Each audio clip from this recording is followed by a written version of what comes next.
Try. Of course I'll have fun. I'm nervous, I told you. Don't be nervous. This is the easy part. It's just a conversation. And you have the questions in front of you. Is my lighting okay? Do I need to change anything? No, you're good. Okay. Perfect.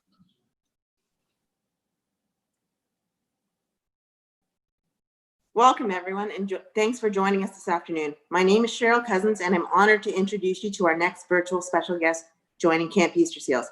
Some of you may have seen him on season 1 of The Bachelor, on the Food Network, in a variety of shows, or most importantly, on the Easter Seals telethon. He is a former professional Canadian football player who has played for the Edmonton Eskimos, Montreal Alouettes, and the Toronto Argonauts. He's currently in the restaurant business and has opened 2 restaurants downtown Toronto called Resto Bueno and Chef's Table. Without further ado, it's my pleasure to introduce you to the one and only Brad Smith. Hi, Cheryl. How's it going? That's the greatest introduction that I've ever gotten in my life. Thank you. Thanks. Do you have anything that you would like to say to everybody before I start? Thank you so much for having me. First of all, thank you so much for everybody watching. This is an easy thing to do for me because I love Easter Seals. Anytime I get the call to be around, or to be in person, or to be on Zoom or on YouTube with you guys, is just it's the highlight of my day, because it reminds me about every time that I get to see all the Easter Seals kids in person. And it takes me back to the first time of my first live telethon. And I remember meeting Grace, the Easter Seals ambassador, that year, and we're still friends to this day. So it's just a great relationship. So I thank you guys so much for having me. Okay, well, Brad, I have a few questions for you, and then I'm going to turn it over to the campers tuning in on our YouTube channel to ask questions that they have for you as well. My first question is, you have accomplished so many things in your life. How did you decide to go into the restaurant business? To be honest with you, it was just it was a lucky fluke. When I was hosting breakfast television, I got an offer to go on to Food Network, and then when I left breakfast television for Food Network, ironically, I fell in love with food. And I knew that I wanted to use that format of my life into a business career, because sadly TV ends for everybody at some point, and I wanted to make sure that I had a next step in my life. And the next question is, has being in the restaurant business helped you become a chef at home? Oh my God. So one thing I've learned about being on food TV is I don't tell anybody that I'm a good home cook, anybody. Because you're around professional chefs all day. And especially, if I had walked on to Chop Canada first season and been like, I'm actually a pretty good home cook, I think Mark McEwen would have looked at me and been like, no, you aren't, Brad. But in 2008, 9, was my first year in the CFL, where I could actually afford to live in the off season and not work, because, in the CFL, it's a very blue collar job. So but I realized I was at home and I didn't know how to make food. So I actually, ironically, turned on Food Network and watched a show called Chef at Home with Michael Smith, and taught myself how to cook. And I do fancy myself an above average home cook, but I've cooked for chefs. Like, I've cooked for my chef at Bueno, and Chris thinks that it's great, but he might only say that because I'm his boss. Who knows? Okay, and my next question is, if you had to choose one, would it be the truffle gnocchi or the single bee burger? Oh, it's the burger. I literally started this restaurant because of the fact that I grew up and I loved McDonald's. We used to go to church every Sunday morning, and after Sunday morning, just sit in the back seat, Dad, please, if you stop, I'll be better, I promise. And he used to take us to McDonald's. And so I'm very nostalgic about my childhood. Becoming a football player was because of my father. Opening the restaurant was because I loved McDonald's, because my dad used to take me there. So everything kind of correlates back to what I loved in my childhood. Okay. And my second last question is, how many burgers have you made during the pandemic at home? Oh, at home, I've made probably about 20. But I think if you were talking about how many we've made, I think at Bueno, in 2.5 years, I think we've made 43,000 burgers. Wow, that's a lot. Yeah. Okay, and I'm sure our campers are interested in the restaurant industry or being a chef. What advice would you offer them? You know what? It's one of the greatest industry that I've ever met people in. Everyone's diverse and helpful and intelligent and smart and thoughtful. And some of my best friends to this day are restaurant people. They work. It reminds me a lot about high school. They work together. They don't differentiate on who you are, what you do, or what kind of food you make. It's almost like being in a group of diverse people, and they're just. I've really grown a lot as a human being from working, and it's my first time ever being a boss, and that's a really tough thing. I don't think that my personality was supposed to be a boss, so it's been a really good maturing process, and I'm sure that some of the kids at home are like, maturing? I'm like, you don't ever stop maturing, and trust me, in the restaurant business, when I got in, I grew up quite a bit in 2 years. Okay, and now I'm going to turn it over to Rebecca, who will be asking questions on behalf of our campers. Thanks, Rebecca? Cheryl. All right, so we have a few questions for you. The first one actually isn't a question. It's from Casey, and Casey said, Brad has the best smashed burgers, par fries, and gnocchi at Resto Buemo, and I'm really sorry if I just butchered the pronunciation of that. You're the first person to say that perfect right off the bat, ever. Really? Yeah. Okay, there you go. And he's just saying, when can I come back, Brad? So I think he's wondering, maybe because of the pandemic, when things are going to be good to go again. You know what? Thank you, Casey, for that question. And Casey's one of the original Easter Seals people that I ever met. And that was even before I went to the Easter Seals telethon. So hi, Casey. And so we're doing pop-ups all over the city right now. Obviously, with the pandemic, we are right downtown. So we're closed because there's not too much traffic. Hopefully that kicks up back soon, but we're doing pop-ups all over the place. I think we're actually going to do one north of the 401 in Bradford. I'm trying to hook up with one of my friends to do one up in Bradford. Awesome. Thank you. So Sarah is wondering, when did you first get involved with the Easter Seals telethon, and why did you want to get involved with Easter Seals? Okay, so this is actually a very funny story based on where I am right now, and like I told you before, where I am. So when I first was on Easter Seals, I was on breakfast television, and Frank Ferragini, my first year, had done the Easter Seals telethon, and then the second year he was booked out. I think it was out east, and Frankie had suggested that I join because I was very adamant about kids and charities and stuff like that, and so I actually took his spot. And now it's funny because Frank never got asked back. Not because he's not the best human being ever, but I'm actually at his house right now calling you. So it's kind of a weird, ironic roundabout. And I was very lucky that Frankie was booked that day and that I got to sub in, because it's been, I think, 5 or 6 years now that I've been associated with Easter Seals, and I just love it. Amazing. So Sarah's also asking, when did you first begin in the food industry? And then it's kind of a 3-part question. So I'll let you answer that, and then I'll ask you the other 2 parts.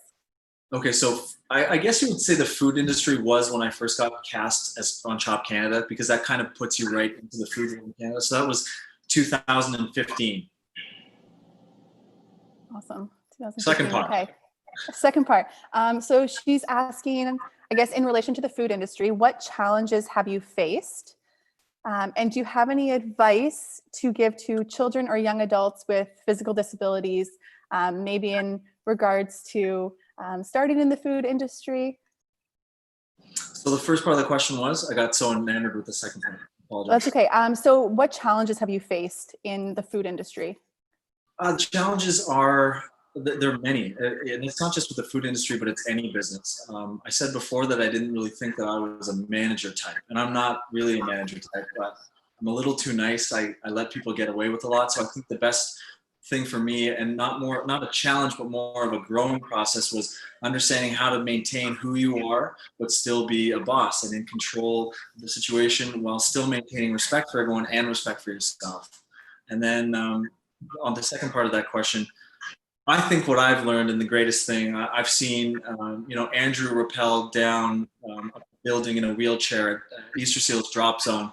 I think the only limitations that kids and Easter Seals kids can put on themselves is your own limitations, because I've seen tremendous things. I talked about Grace being one of the first people I met at Easter Seals, and she was in a wheelchair bound at that point, and now she's walking with braces. I mean, there's nothing that you guys can't do from what I've seen, as long as you put your minds to it. Absolutely. Thanks. And I know we have some of our leaders in training campers watching right now, and their big project right now for LIT is they are planning out how they would open a coffee shop. So a food business, and a big thing that they have said in that planning process is making sure that things are always accessible, because that for them is the biggest barrier. Yep. So I don't think we take accessibility serious enough, especially in downtown Toronto. I can't speak for the rest of Canada, but you know, buildings are coming around, but I don't think that it's necessarily something that is looked at as it should be, or as intensely as it should be, because, you know, being around the Easter seals has really opened my eyes, because I think a lot of people are ignorant to the fact that they aren't doing enough. And that's not their fault. It's for me and for people like me to bring up the fact that they have to, you know, do more, because there's people out there that need the services that everyone else do, and it's just about the accessibility to the buildings. Absolutely. Thanks. So Robert is asking, what is your favorite food to eat? And what is your favorite food to cook? Favorite food to eat? That is so tough. Oh my God. I'm going to say two things. I'm going to say the one that's like everybody loves. I love fast food so much, like so much. So the reason I created that burger is because it's my favorite thing in the world. Now, if I were to say like a high-end food, I would say probably something Italian. I'd probably go with, oh no, you know what it is? It's Mediterranean. I love branzino. I love fresh fish caught out of the Mediterranean. And yeah, branzino would be my favorite thing ever. Awesome. Is that your favorite thing to cook as well? Branzino is kind of hard to cook. But yes, I actually, you can do it. And actually cooking whole fish, it's kind of scary. And like, if anyone's ever seen like a whole fish come to a dinner plate, it's kind of like, yeah, I don't want the head of it, you know? But it's actually very much easier to cook than just filleting fish and cooking that, so. Awesome, thanks. So aside from your successful food industry career, you've also had a successful athletic career. So can you tell us about a time where you faced adversity in football or in sports, and how you overcame that? Okay, so I grew up with a father who was very famous in the sport that I chose to be in. So I think my primary adversity was getting out of his shadow, which ultimately I strived my whole life to get out of my dad's shadow in football. And then I realized pretty much my second last year in the pros that I was striving to do the wrong thing.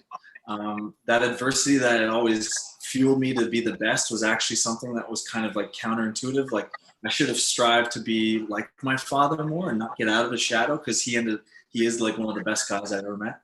But with that adversity spawned something else, which was, as soon as I left football, you know, you're a CFL player, you're a professional athlete. Although I had my college degree, I was left wondering, you know, this was my passion my whole life. And I'm sitting there at 29 being like, well, what am I going to do? And I think some of the crises that we have in our life, and some of the crises I talk to the Easter Seals kids about a lot, is, well, what's my purpose? What do I want to do? And it's really hard to find. And it was a year of like soul searching before I really found out what I wanted to do with my life. So we all have different adversities, but it's just about taking the time to understand what our purpose is. And that ends up almost eliminating all the adversity, because when you find out what you want to do and what you love, that's the easiest part of life, is now enacting that. That was a little like, you know, the more you know. Remember those NBC commercials? The more you know. It's a little too preachy for my liking. No, that's great. And I think our last question from our YouTube is, who is your favorite CFL player and who's your favorite NFL player? Ooh, CFL player is tough. Favorite CFL player of all time. Okay, I'll go two. One was Ben Cahoon, because he was my childhood hero. He was a receiver in Montreal that I ended up getting one season in Montreal. I ended up getting to have my locker beside him. So it was like the most surreal experience. But my favorite probably CFL player all time is Ricky Ray, the quarterback. I played with him in Edmonton. He then won the Grey Cup in Toronto. He's one of the nicest guys of all time. Yeah, just a great guy. And then what about NFL? Do you have a favorite NFL player?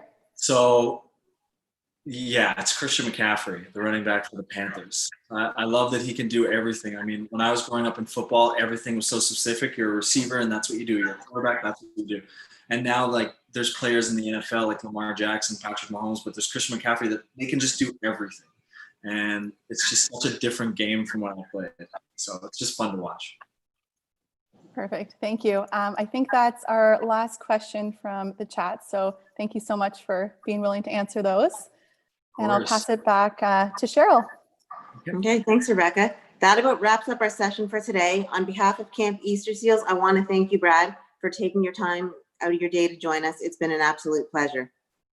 Cheryl, thank you so much. And honestly, anytime you need anything, I'm always here. Thank you.